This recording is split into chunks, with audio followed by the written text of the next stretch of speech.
इसलिए आप मुझे वह संपत्ति दीजिए जो मुझे मृत्यु के भय से मुक्त कर दे। उसकी इस जिज्ञासा को देखकर याज्ञवल्क्य जी प्रसन्न हो गए और कहा, मैत्रेयी धन्य है तू, धन्य है तू, और मेरे पास आ, अब मैं तुम्हें वह निधि दे रहा हूं, वह ज्ञान दे रहा हूं जिससे तू सदा के लिए मृत्यु के भय से मुक्त हो जाएगा। और याज्ञवल्क्य मैत्रेयी का संवाद बृहदारण्यक उपनिषद के ज्ञान का श्रेष्ठतम स्वरूप है। तो मैं आप लोगों से बता रहा था कि जो मननशील हैं वो इस रहस्य को जानते हैं, खोजते हैं और अनुभव करते हैं कि संसार का पद पदार्थ यह हमें मृत्यु के भय से मुक्त नहीं कर सकता, अक्षय शांति नहीं दे सकता, अक्षय सुख नहीं दे सकता। इसमें सुख का आभास तो मिलता है कभी कभी, लेकिन सुख नहीं मिलता। फिर क्या करते हैं फिर वो निश्चय करते हैं वो कौन सा ऐसा तत्व है जिससे हमें अक्षय सुख, परम शांति की प्राप्ति होगी। उपनिषदें घोषणा करती हैं, नित्यो नित्यानाम चेतनश्चेतनानाम एको बहूनाम यो विदधाति कामान तमात्मस्थम येनु पश्यन्ति धीराः तेषाम सुखम शाश्वतम न इतरेषाम। इसका अर्थ क्या हुआ कि जो नित्यों का भी नित्य है, जो चेतना का भी चेतन है, जो अकेला ही संपूर्ण सृष्टि के जीवों की कामनाओं को पूर्ण कर देता है, उस परमात्मा को जो अपनी आत्मा के रूप में अनुभव करता है, उसी को शाश्वत माने अखंड सुख की प्राप्ति होती है, ना इतरे साम, दूसरों को नहीं। जब ये निर्देश मिला तब उस ऋषि ने निश्चय किया, उस मुनि ने निश्चय किया कि हमें उस परम तत्व को जानने की कोशिश करनी चाहिए। अब उस परम तत्व को जानने के लिए क्या करना है भाई? क्या करना यह है कि जो चेतना नीचे गिरी हुई है वहां से उस चेतना को ऊपर उठाने का प्रयत्न करना है। अब इसी आत्मवशम होने का उपदेश देते हुए भगवान गीता के 6ठे अध्याय में बता रहे हैं। भगवान ने उसका नाम रखा आत्मसंयम, आत्मसंयम योग। जो आत्मा यानी चेतन का प्रवाह नीचे बह रहा है उसको समेट करके ऊपर ले आना। इसीलिए भगवान ने कहा आरुक्षो हो मुनेर योगम। जब वो अपने स्थान पर पहुंच जाता है, प्रतिष्ठित हो जाता है और अपने कारण से एकता की अनुभूति करता है तो उसको कहते हैं योग। योग शब्द का क्या अर्थ होता है? का जुड़ना? बोले नहीं, जुड़ना नहीं। यहां पर योग शब्द का अर्थ जुड़ना नहीं है। युज समाधो, योग शब्द का अर्थ है समाधि। वह समाधि को प्राप्त कर लेता है और समाधि को प्राप्त करने के लिए चेतना को नीचे से ऊपर ले जाना होगा, यानी चढ़ना होगा। नीचे गिरी हुई चेतना को ऊपर चढ़ना होगा। और कैसे चढ़ते हैं? यही तो युक्ति है। भगवान ने कहा चढ़ने के लिए कर्म का आश्रय लेना होता है। आरुक्षो हो मुनेर योगम कर्म कारण मुच्यते। कैसा कर्म करे जिससे ऊपर चढ़े?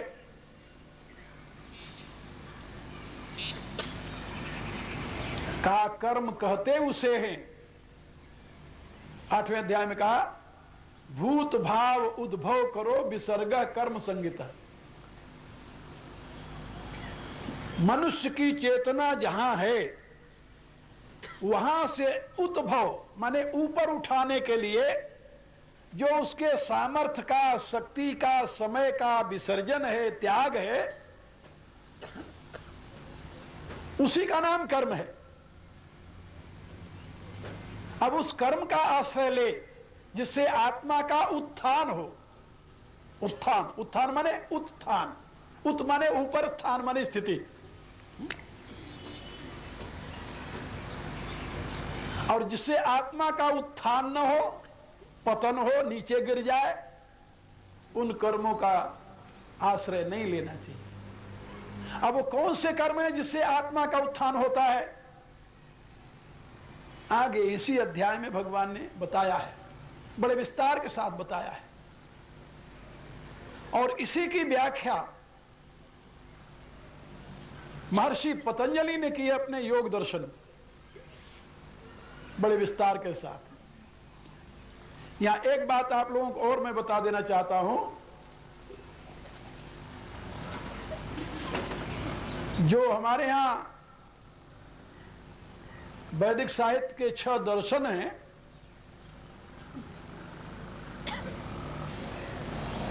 मीमांसा दर्शन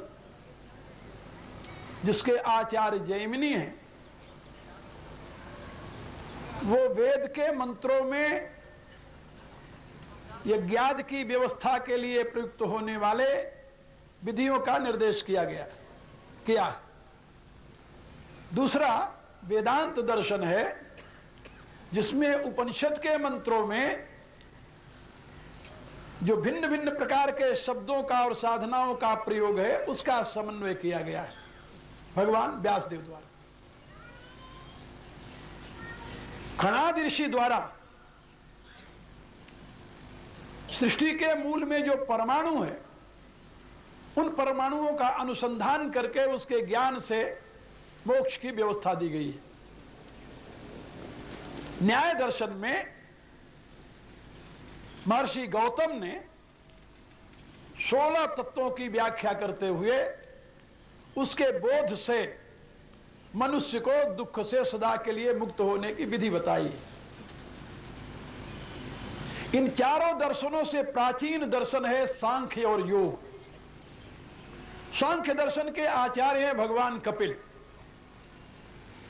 वो केवल भारत के ही नहीं, दुनिया के सबसे प्रथम दार्शनिक हैं। He was first philosopher in the world। और उन्हीं के काल में एक दूसरे दार्शनिक हुए हैं जिनका नाम था हिरण्यगर्भ ऋषि, जिन्होंने योग मार्ग की प्रतिष्ठा की है। सांख्य मार्ग के प्रवर्तक भगवान कपिल, योग मार्ग के प्रवर्तक भगवान हिरण्यगर्भ। ये 6 आचार्यों द्वारा 6 प्रकार के दर्शनों की प्रतिष्ठा हुई। महर्षि पतंजलि जो लुप्त प्राय हो गया था योग मार्ग, जिसको भगवान कृष्ण ने द्वापर के अंत में पुनः रिवाइज किया, यानी पुनः उपदेश दिया, उसी को उन्होंने सूत्रबद्ध करके लुप्त हुए योग मार्ग को पुनः प्रतिष्ठित किया। किसने? महर्षि पतंजलि ने। कुछ विद्वान ऐसा मानते हैं कि महर्षि पतंजलि पुराने दार्शनिक हैं। मैं ऐसा नहीं मानता। क्यों नहीं मानता? इसके लिए हमारे पास कई तर्क हैं, युक्तियां हैं। उसमें मुख्यतः एक तर्क मैं आपको बताने जा रहा हूं कि महाभारत काल तक पतंजलि को व्यासदेव नहीं जानते थे, क्योंकि महाभारत में व्यासदेव ने सभी आचार्यों का वर्णन किया है, सभी ऋषियों का वर्णन किया है, लेकिन महाभारत में कहीं भी पतंजलि का दर्शन हमें नहीं होता, जिक्र नहीं है। इसलिए भगवान व्यासदेव महाभारत के रचयिता पतंजलि से पूर्णतया अपरिचित हैं, इसका अभिप्राय यह है। और जहां पर उन्होंने योग की बात कही है, वहां पर स्पष्ट शब्दों में बताया कि सांख्य के प्रवर्तक भगवान कपिल हैं और योग के प्रवर्तक के रूप में हिरण्यगर्भ को माना है।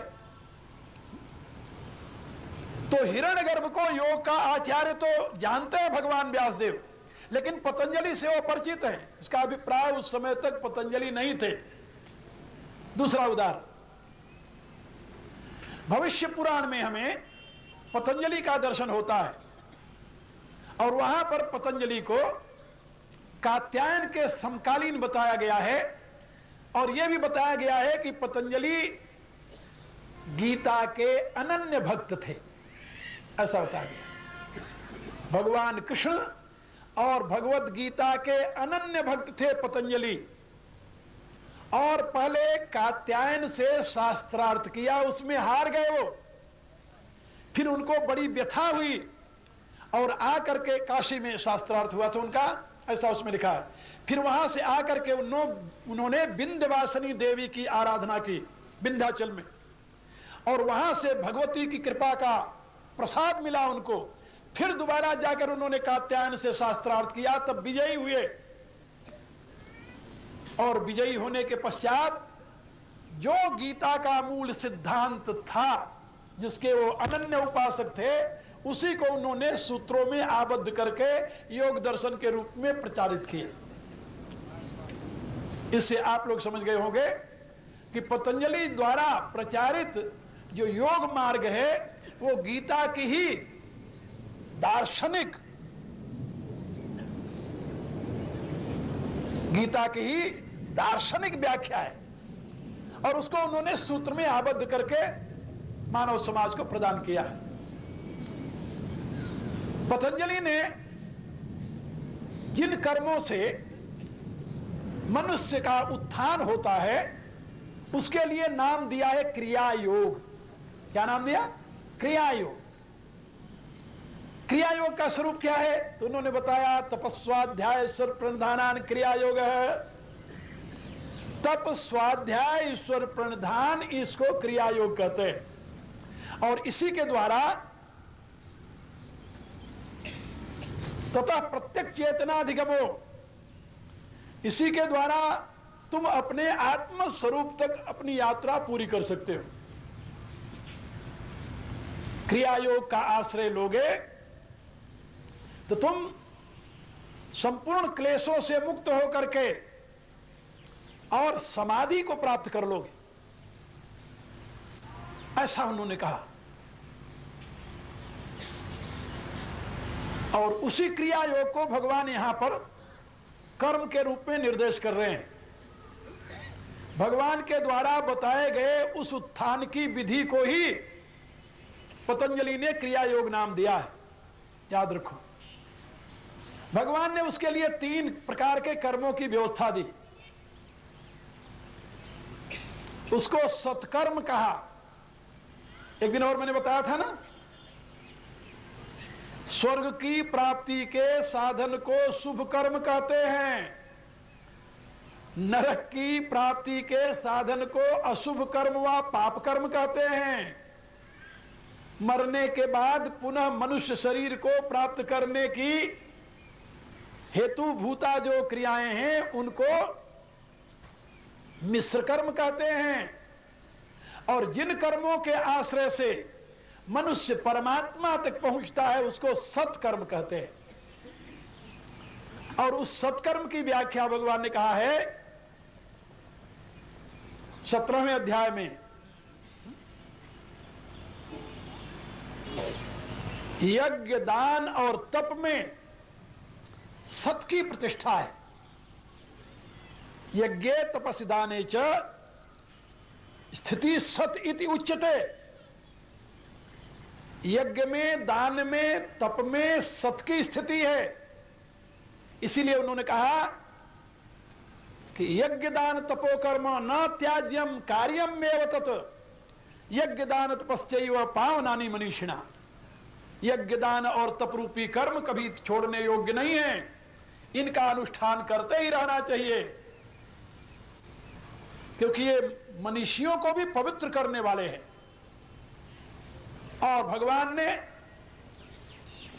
जिस कर्म को मनुष्य के उत्थान में हेतु बताया, उसी को महर्षि पतंजलि ने कहा कि तुम तप स्वाध्याय और ईश्वर प्रणिधान के द्वारा क्लेशों से मुक्त हो सकते हो। समाधि भावनार्थ क्लेश तनु करणार्थश्च, इससे तुम्हें समाधि प्राप्त होगी और तुम्हारे क्लेश नष्ट हो जाएंगे।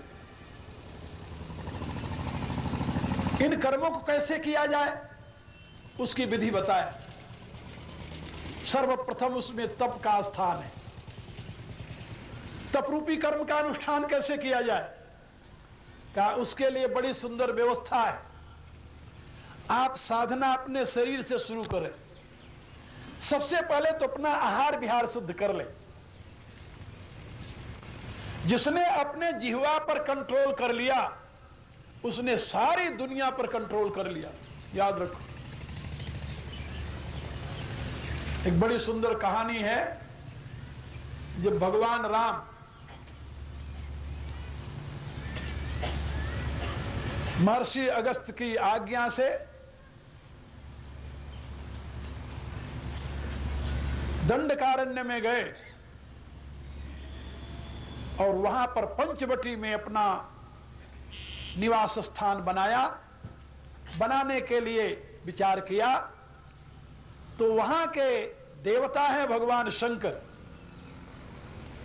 आप लोगों ने सुना होगा हमारे यहां 12 ज्योतिर्लिंग हैं, उसमें वहां पर त्रयंबकेश्वर ज्योतिर्लिंग है पंचवटी में। तो भगवान शंकर से प्रार्थना करने के लिए भगवान राम ने लक्ष्मण को भेजा कि जाकर तुम भगवान शंकर से प्रार्थना करो कि आपके इस क्षेत्र में मैं रहना चाहता हूं, आप आदेश दीजिए मैं यहां पर रहूं। बड़ी अच्छी बात। महात्मा लक्ष्मण गए भगवान शंकर के पास और वहां पर उनसे प्रार्थना किया कि मैं दशरथ पुत्र लक्ष्मण, राम का छोटा भाई, राम की आज्ञा से आपसे प्रार्थना करने आया हूं कि मैं आपके इस क्षेत्र में निवास करना चाहता हूं। आपकी आज्ञा हो तो हम लोग यहां निवास करें। इतना सुनना था कि भगवान शंकर उठकर खड़े हो गए। एक हाथ से उन्होंने अपनी जिह्वा पकड़ी और एक हाथ से इंद्री और नृत्य करने लगे। लक्ष्मण बहुत देर तक खड़े रहे कि अब कुछ उत्तर मिलेगा, अब कुछ उत्तर मिलेगा। कोई उत्तर नहीं मिला और भगवान नाचते रहे। उनको बड़ा बुरा लगा कि कैसा असभ्य आदमी है। भगवान ने इसके पास भेजा हमें कि जाओ पूछ आओ कि रहना है कि नहीं रहना है। उत्तर न दे करके क्या तमाशा कर रहा। लक्ष्मण जी उदास होकर लौट आए। भगवान राम ने पूछा, क्या क्यों भाई, क्या कहा प्रभु त्रयंबकेश्वर ने? अरे कहा महाराज हम तो आज देख करके विचित्र रह गए, स्थगित रह गए। हमने उनसे निवेदन किया कि हम आपके इस क्षेत्र में रहना चाहते हैं, आप हमें आज्ञा दीजिए।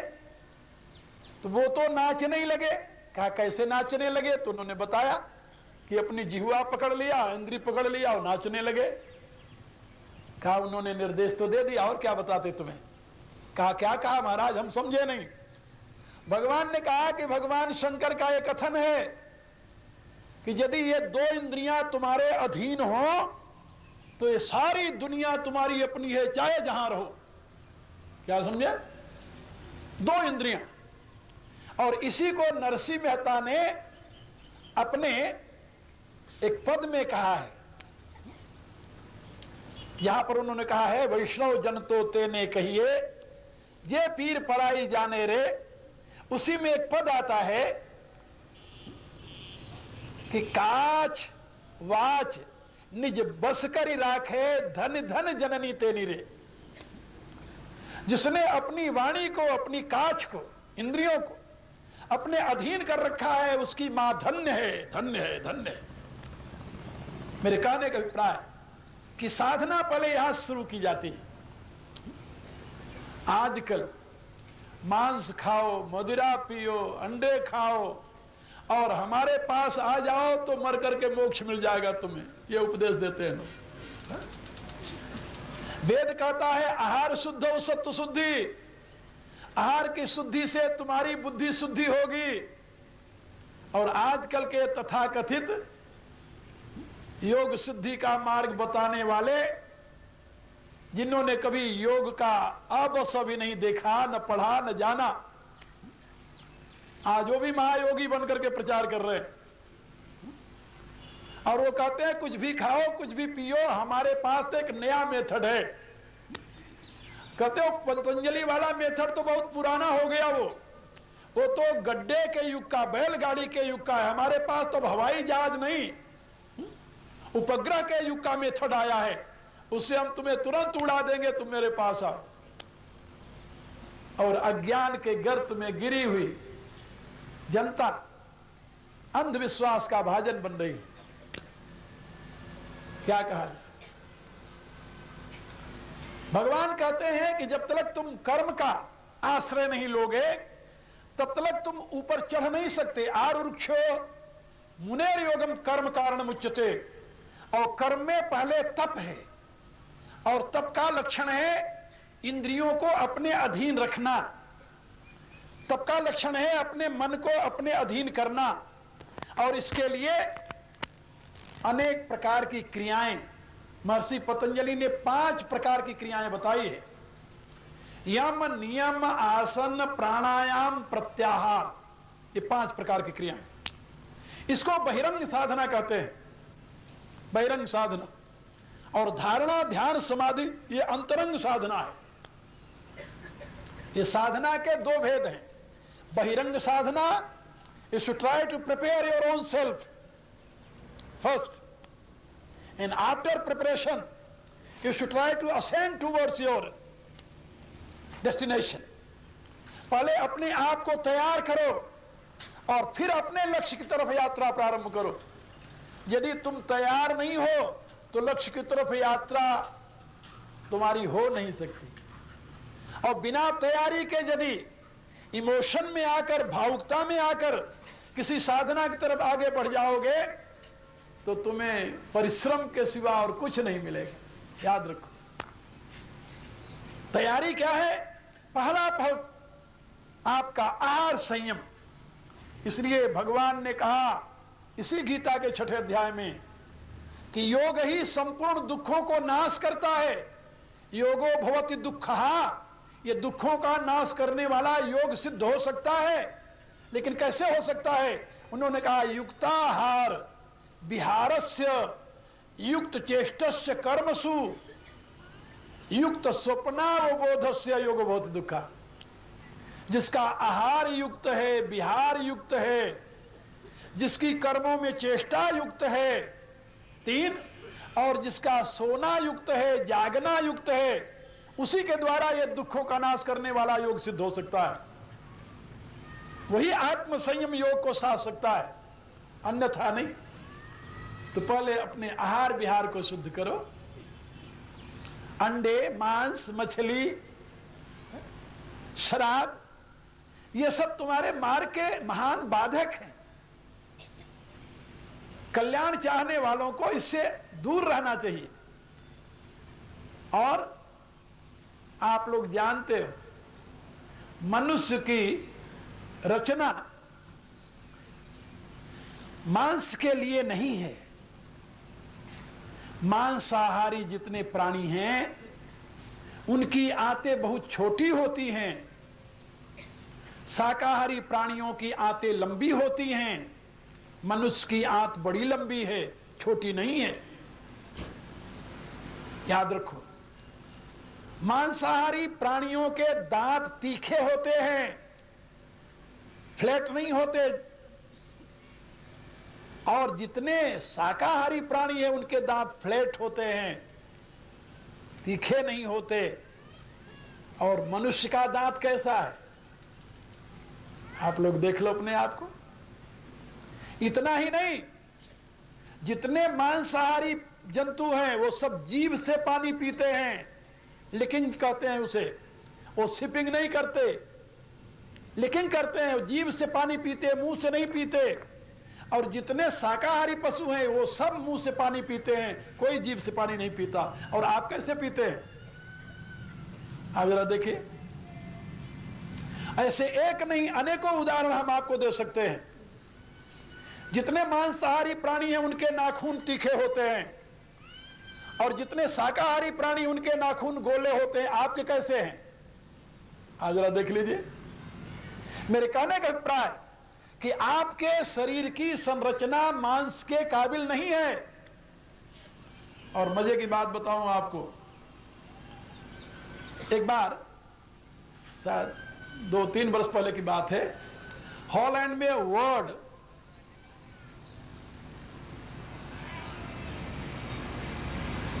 वेजिटेरियन कॉन्फ्रेंस हुई।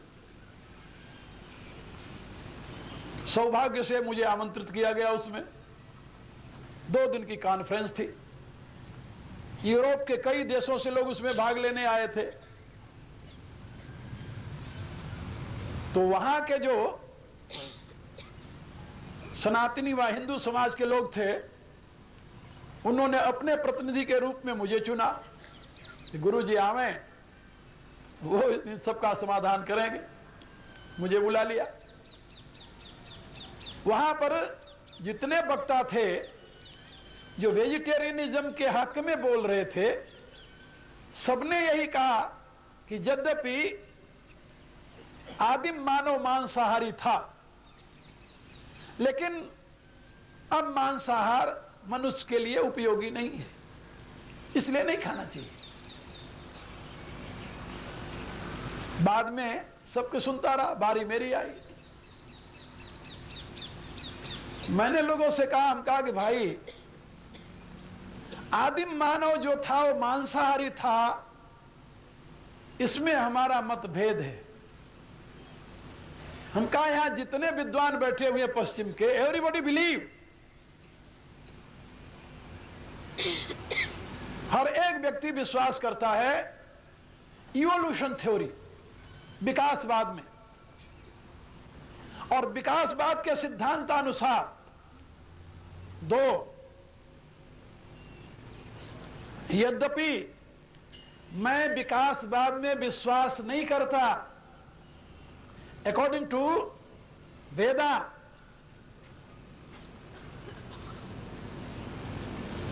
वेद के सिद्धांतानुसार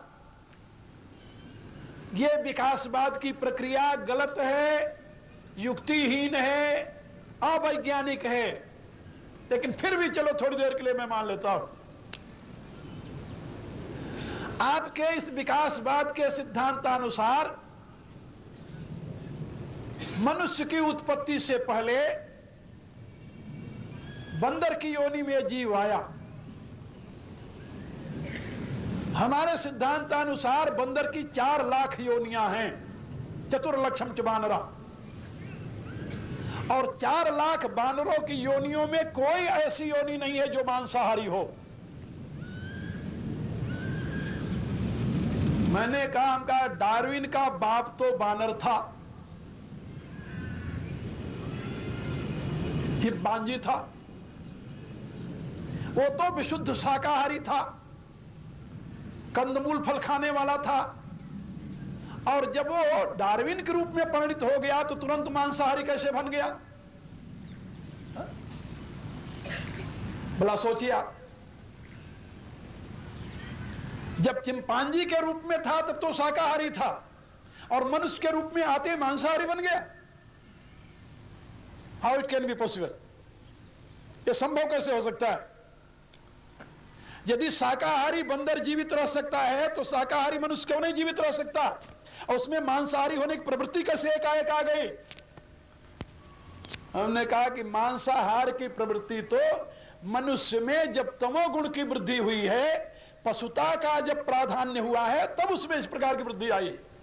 ये मनुष्यता के पतन के पश्चात की घटना है, मनुष्यता के यथार्थ स्थिति की घटना नहीं है। मनुष्य जन्म से मांसाहारी नहीं होता। जब वो पैदा होता है तो उसके मां के स्तन में भगवान दूध भेजते हैं। ये तो आप लोग जानते हो। वहां पर उसके खाने के लिए मांस का सूप बनाकर नहीं भेजते। इसलिए मनुष्य स्वभाव से मांसाहारी नहीं है। मांसाहार जो है ये मनुष्य में एक दोष है और उसकी विकृत बुद्धि का परिणाम है, कुसंगति का परिणाम है। तो आप लोग यदि